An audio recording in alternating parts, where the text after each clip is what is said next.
Bonsoir et welcome dans ce journal du bif. Au menu de cette émission, on focus sur le gaming. Alors les biffeurs sont-ils aussi joueurs? Rencontre avec des développeurs bruxellois de jeux vidéo.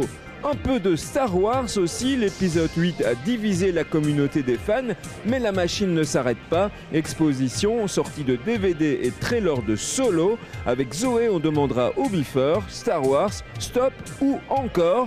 Mais d'abord, retour sur la soirée Guillermo del Toro au bif.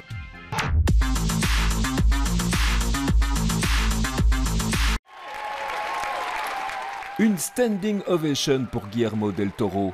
La salle Ciné 1 affiche complet depuis des semaines pour la masterclass du réalisateur mexicain dont le dernier film, The Shape of Water, vient d'être sacré aux Oscars.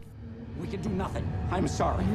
Don't do this, Eliza. What is she saying? What I do is the idea of can I say something that is useful to those people that are in the audience? Because when I was a young filmmaker or a young film lover, I would go to a masterclass like this and I would welcome any moment of truth and sincerity or revelation that I would be given in one of these things. When I was not given the manicured, nice answer, I welcomed it. So what I tried to do is stay very truthful and not manicure my answers. En ouverture de la soirée, Guillermo del Toro a été fait chevalier de l'Ordre du Corbeau. S'en est suivi une masterclass de plus de 2 heures en compagnie de 2 réalisateurs belges, Jonas Govaerts et le bruxellois Fabrice Duvelst. Quand on gagne un Oscar, la vie change vraiment. Donc il a pris le temps de venir, il va faire une petite tournée. Et puis surtout, il va, d'après ce qu'il racontait tout à l'heure, il prend une année pour lui. Et puis il investit dans la pédagogie, mais pas la pédagogie à la con. Une pédagogie où on transmet la foi, mais pas la foi débile. Une foi artistique, une foi qui permet de mieux vivre en fait. Et c'est tout ce qu'il a dit, tout son parcours en témoigne. Et je peux être qu'admiratif. Après la masterclass séance de dédicace, des centaines de fans n'ont pas hésité à patienter un long moment pour avoir une signature, un selfie ou encore une poignée de main. Une petite nuit de sommeil et Guillermo del Toro remettait le couvert en salle Ciné 2 cette fois. Présentation de son premier long métrage Chronos, réalisé en 1993 et pour lequel il reçoit donc officiellement à Bruxelles 25 ans plus tard son corbeau d'argent. In Chronos, I gave my entire salary to the movie. And actually the only money I made in Chronos was the Critics Week prize in Cannes, which was $10,000. And Shape of Water, 25 years later, I gave my entire salary to the movie, you know, and except for union dues. And now I realize that there's the same spirit behind Chronos and Shape of Water many years after.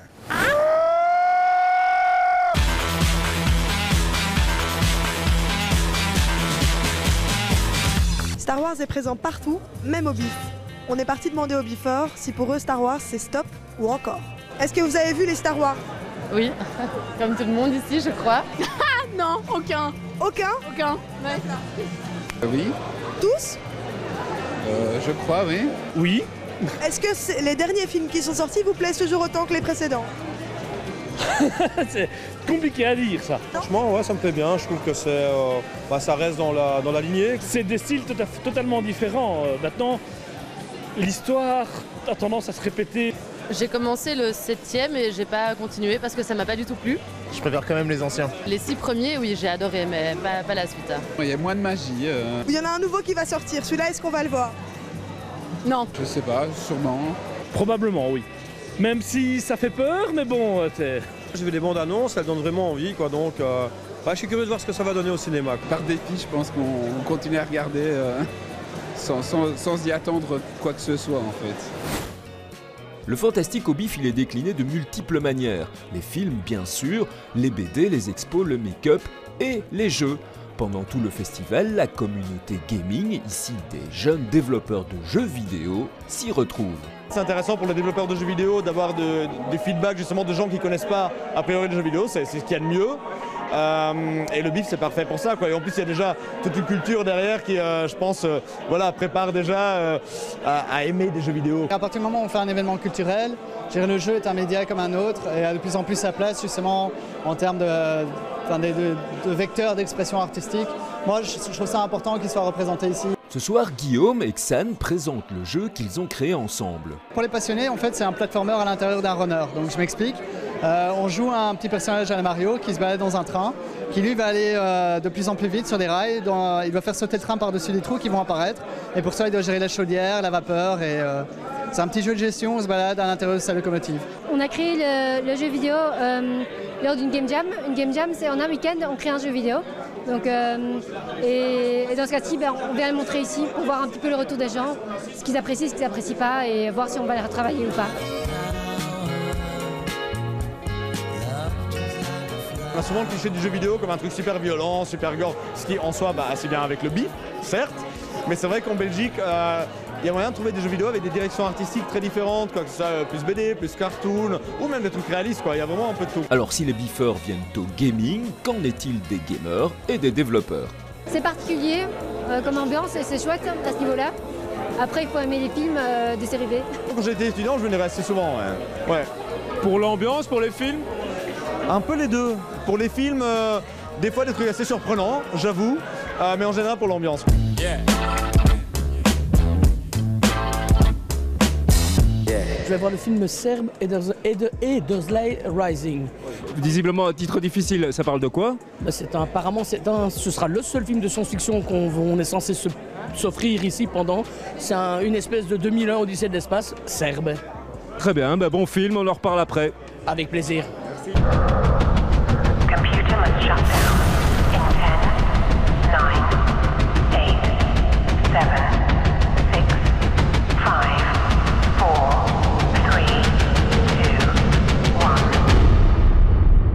C'est bien un film de science-fiction, c'est un huis clos comme prévu à la 2001. Les images sont exceptionnelles, elles sont super belles, mais par contre c'est vrai, on voit que c'est filmé, c'est pas un gros cinéma américain.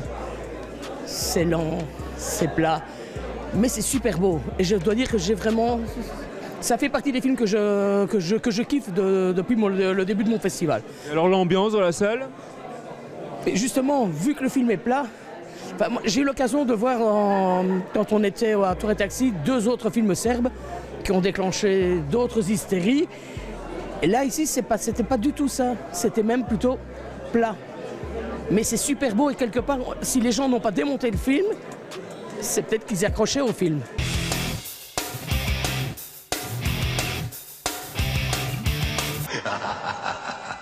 No birds. No weather official to greet you either. Maritime signal technician. We are replacing the weather official.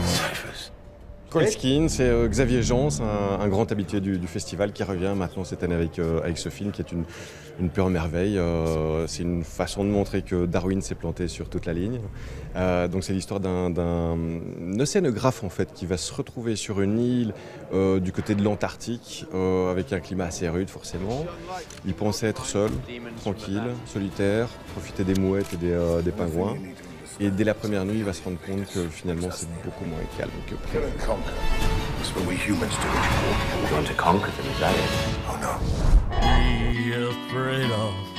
Watchers Left Behind, ça ce sont les frères Onetti qui reviennent à la manœuvre. Ils avaient fait, je pense, Francesca, je pense que c'est ça, c'était une sorte d'hommage au giallo et je pense que ce sont les seuls Argentins qui font du giallo dans leur pays. Mais cette fois-ci, ils reviennent avec quelque chose d'autre. Là, on est plus dans le slasher assez vicieux. Et en plus, ça part d'un endroit qui existe vraiment. Donc c'est un village qui a été complètement rasé par une mer de sel. Et donc l'endroit est vachement désert. Et on va faire un petit reportage là pour se souvenir du joli passé nostalgique, de comment c'était beau avant, parce que c'était une station balnéaire et tout. Mais finalement, l'endroit est beaucoup moins désert qu'il le pensait. Et donc c'est à conseiller à ceux qui ne sont pas trop sensibles parce que ça y va, ça envoie du lourd.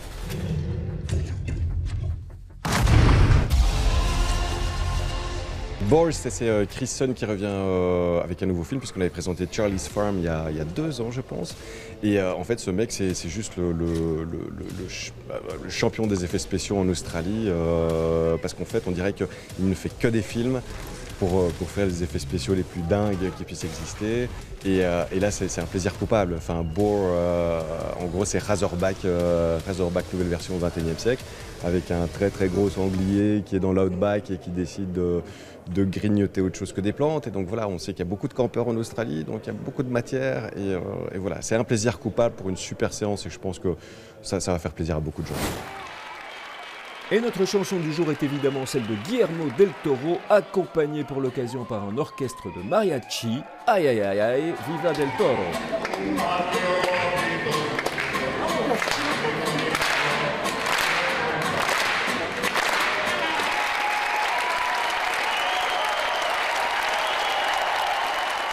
Fin de ce journal du bif que vous pouvez évidemment revoir toujours sur le site de BX1 et sur la page Facebook officielle. On se retrouve pour la dernière déjà demain. Excellente soirée à tous.